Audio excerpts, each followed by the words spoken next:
It feels organic, it looks like film, the skin tones are amazing.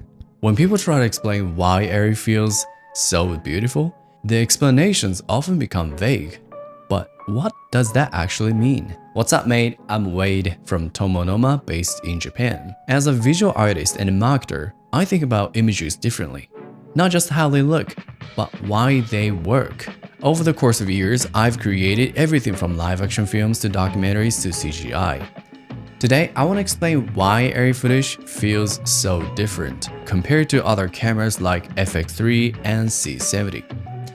And I'm going to share secrets I've spent years piecing together about ARRI.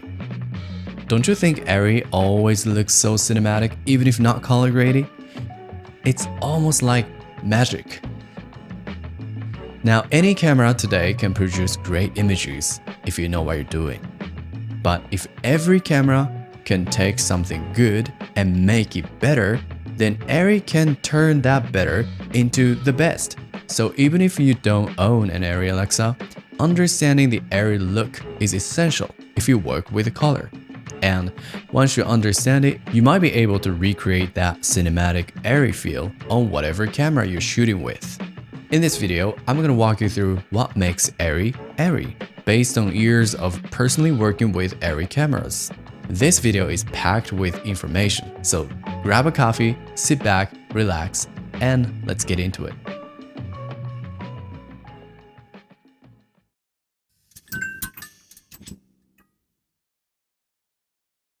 ARRI was never trying to be accurate. This is one of the most important things to understand about ARRI.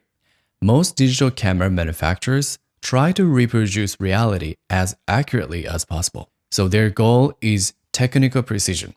But being accurate doesn't always mean beautiful, right? Because our minds are not machines.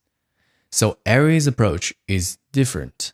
When they first developed the original Alexa, they were not trying to recreate the most accurate digital camera. They were trying to recreate the behavior of 35mm film. Film behaves in a very unique way. As highlights become brighter, colors naturally lose saturation, and bright areas soften gently instead of clipping harshly, and shadows stay rich and dense. ARRI studied this behavior obsessively.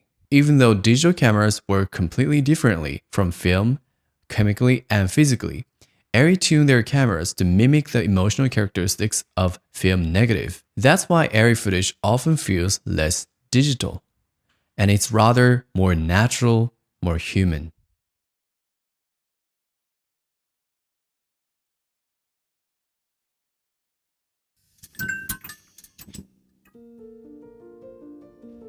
The skin tone difference. Now let's talk about the thing people immediately notice with ARRI footage: skin tones. There is something about the way ARRI renders human skin tones that's genuinely hard to describe. It's warm, three-dimensional, looks sophisticated.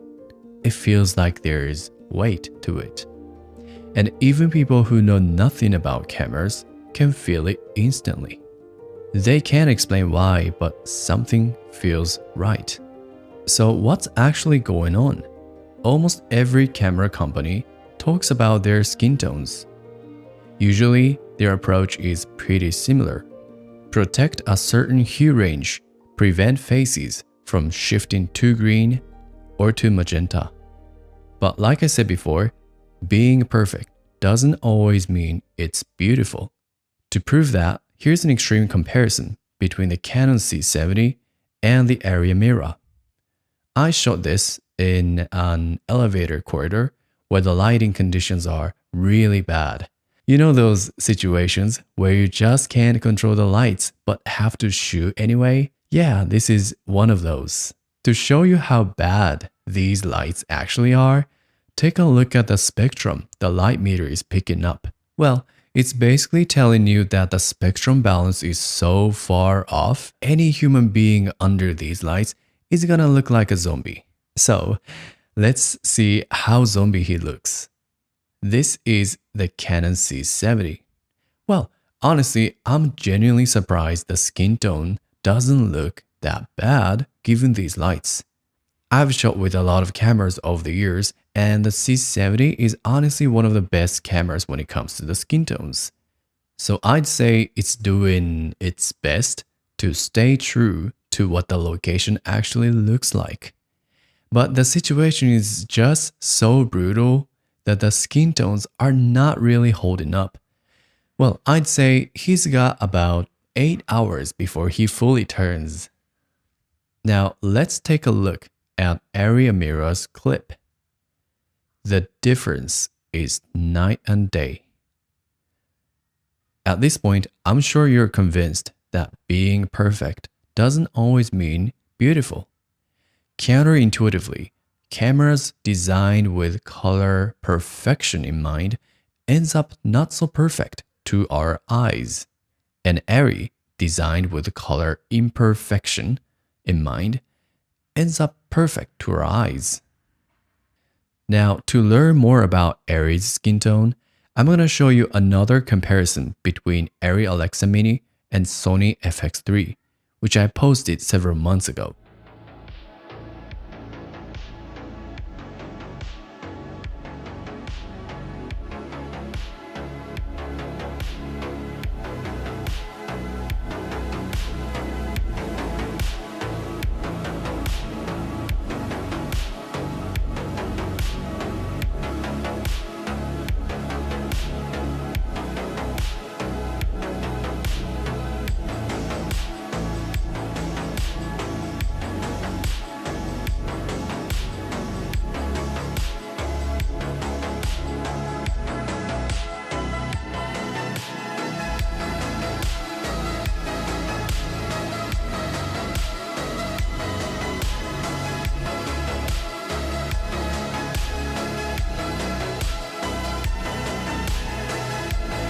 On the FX3 side, the RGB channels separate more clearly in the skin tone region.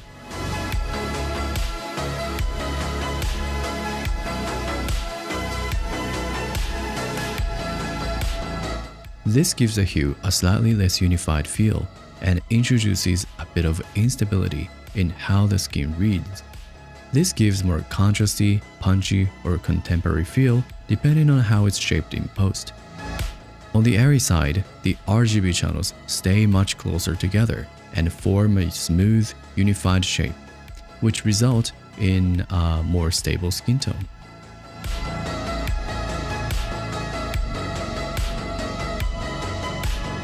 Outside the skin tone area, however, the channels separate more distinctly. This controlled separation gives the midtones, shadows, and non-skin highlight regions greater color differentiation. And that separation contributes to the sense of dimensionality and subject separation, while still keeping the skin tone cohesive.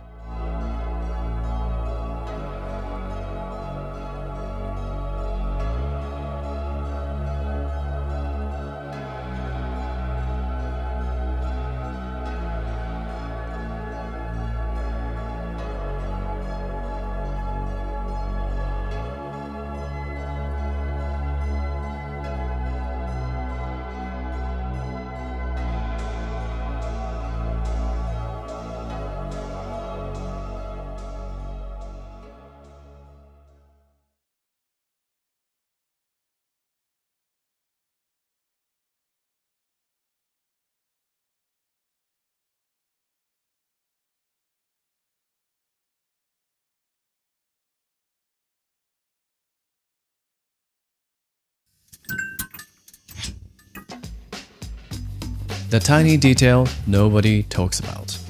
This is a really interesting part. Inside every digital camera, where is it? Okay, so inside every digital camera, between the lens and the sensor, sits an infrared IR cut filter. As you may know, without this filter, the world captured by a camera looks so red. Because there is a spectrum of light that's invisible to human eyes, but visible to camera sensors. And that red light contaminates the image. And to prevent that, every camera has to have an IR cut filter built in. But here's an interesting part. ARRI's IR filter is actually designed differently from most other cameras. Specifically, it blocks enough infrared to prevent false color in dark synthetic fabrics and materials. This is a comparison between Sony Venice and ARRI Alexa. The infrared contained in sunlight turns the overall image reddish on the Venice, and the man's jacket looks more brown, while ARRI keeps the image balanced. So you might want to say, oh, ARRI has a really strong IR cut filter, so why not putting a strong IR filter in front of my camera and get my camera close to ARRI? Well, that's not how it works. Well, if you use aggressive IR cut filter, it actually gonna make you look a little bit lifeless. Well, here's the science behind it. Human skin isn't a flat surface. It's actually semi-translucent. When light enters the skin, it actually scatters through tissue and interacts with underneath blood vessel and exits carrying the warmth of blood. Well, if you do realistic painting or work in CGI like myself, you already know what kind of concept this is called. Subsurface scattering, aka SSS. Part of that SSS warmth lives in the near-infrared region of the spectrum.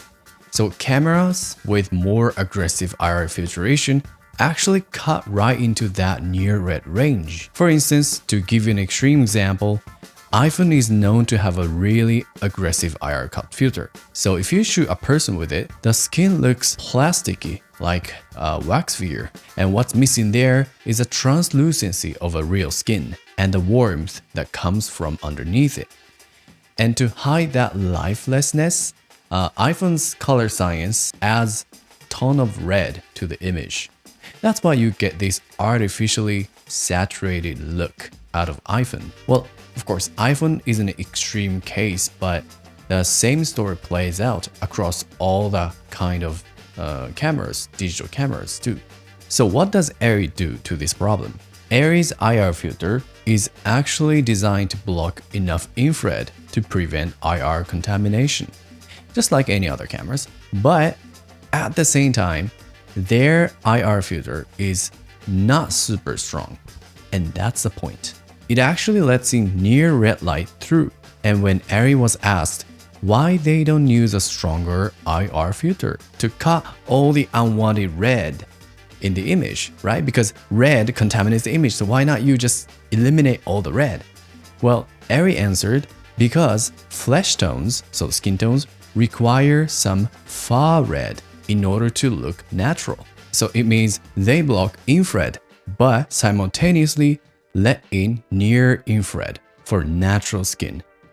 It sounds crazy, right? That's why ARRI's skin tone feels cozy and natural. But hey, if ARRI intentionally allows more far red light into the image, why their footage doesn't look so red overall? Well, that's because the sensor filter, IR filter, is only part of the equation. What really matters is how the information is interpreted afterward. And that's exactly where ARRI's color science comes in.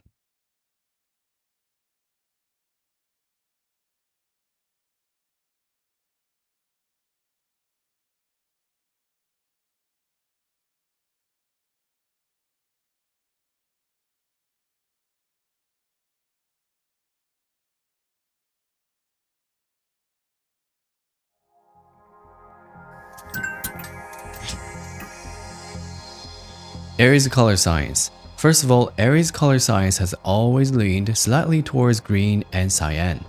And that's actually very intentional. Most digital cameras drift towards magenta, especially in skin tones and highlights. ARRI offsets that tendency by subtly balancing the image back towards green and cyan, which helps the image feel more natural and organic rather than overly magenta.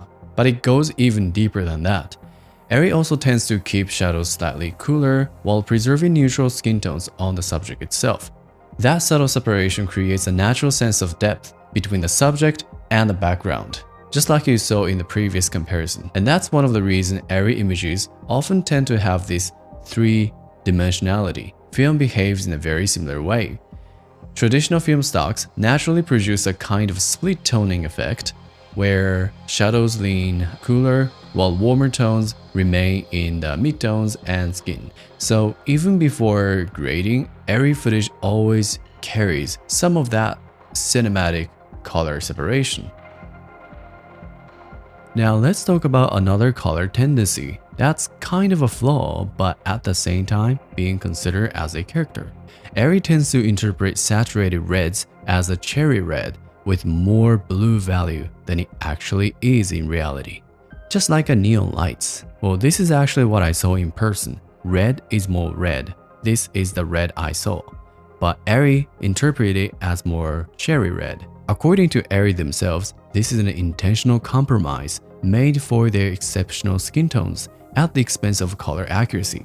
Well, actually this issue is not only limited to ARRI. Many modern digital cameras struggle with highly saturated colors. Sony and Red, for instance, tends to push reds towards orange. So if you want to emulate that classic ARRI look, try adding a little bit of blue to your reds to nudge them towards cherry red. It's technically a compromise by ARRI's standard, but it's become such a distinctive part of their aesthetic that it might be worth recreating. That said, this character was fixed in the reveal color science, which was introduced along with Alexa 35, and red is finally rendered as true red. Well, I'm going off topic, but ARRI is obviously trying to be technically accurate with their new Alexa 35 and its new color science, and going away from their original imperfection look. And they fixed some of the problems of old ARRI cameras by remapping RGB brightness value based on how human eyes perceive and evaluate brightness. So they are improving, but at the same time, I kind of feel like, I have a mixed feeling about it. Well, I think I prefer older color science, maybe because I'm familiar with it, I don't know. But what do you guys think? Let me know in the comments.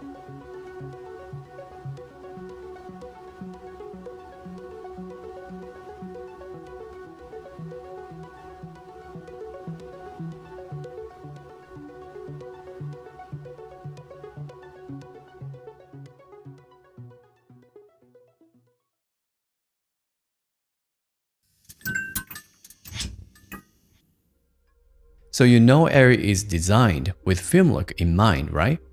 Then, do you know which film stock the ARRI's film look is based on?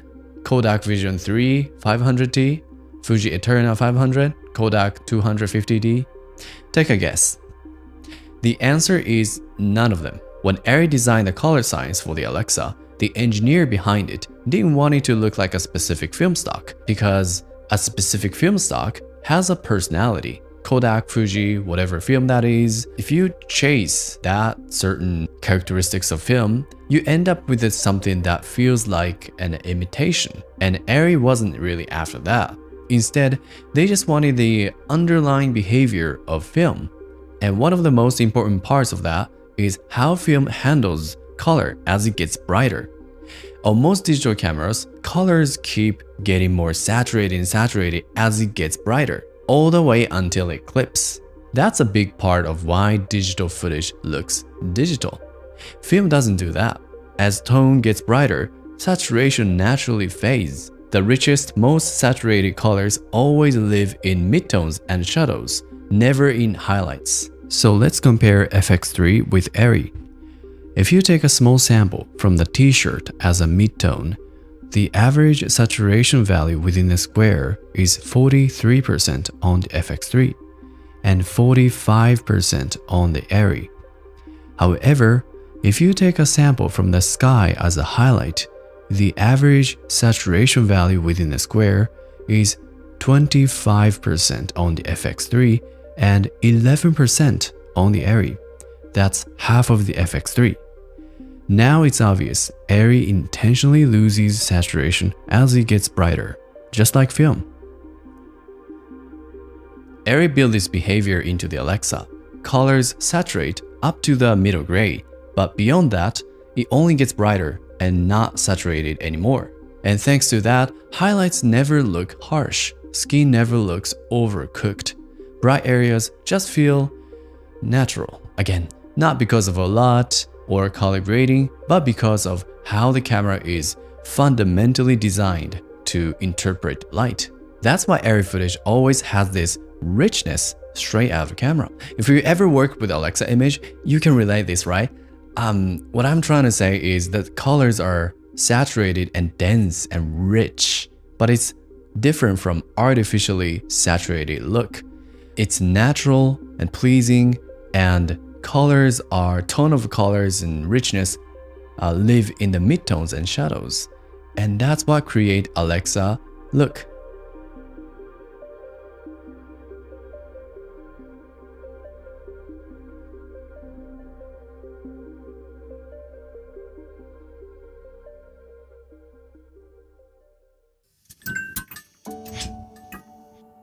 ARRI's highlight roll-off.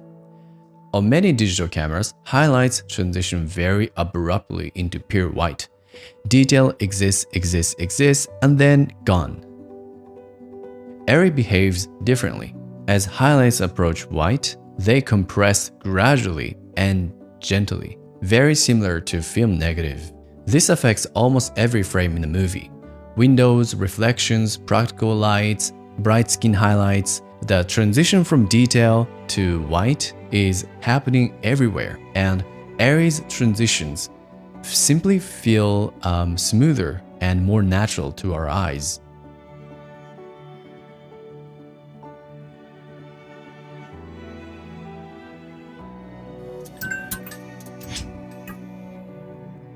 And here's the final twist. ARRI doesn't only look cinematic because of technology. It also looks cinematic because cinema itself has looked like ARRI for the last 15 years. That means ARRI look became both technical standard and a cultural standard. The more cinema used ARRI, the more audience associated ARRI color with beautiful cinematic imagery. And that cycle reinforced itself. ARRI looked like cinema, and the cinema looks like ARRI. So there you have it. If you enjoyed this video, please hit the like button because this video took me about several months to create. And hopefully subscribe to my channel because in my next video, I'm going to show you how to recreate ARRI look with your own camera with all the things we learned in this video. So my name is Wade and I see you in the next video.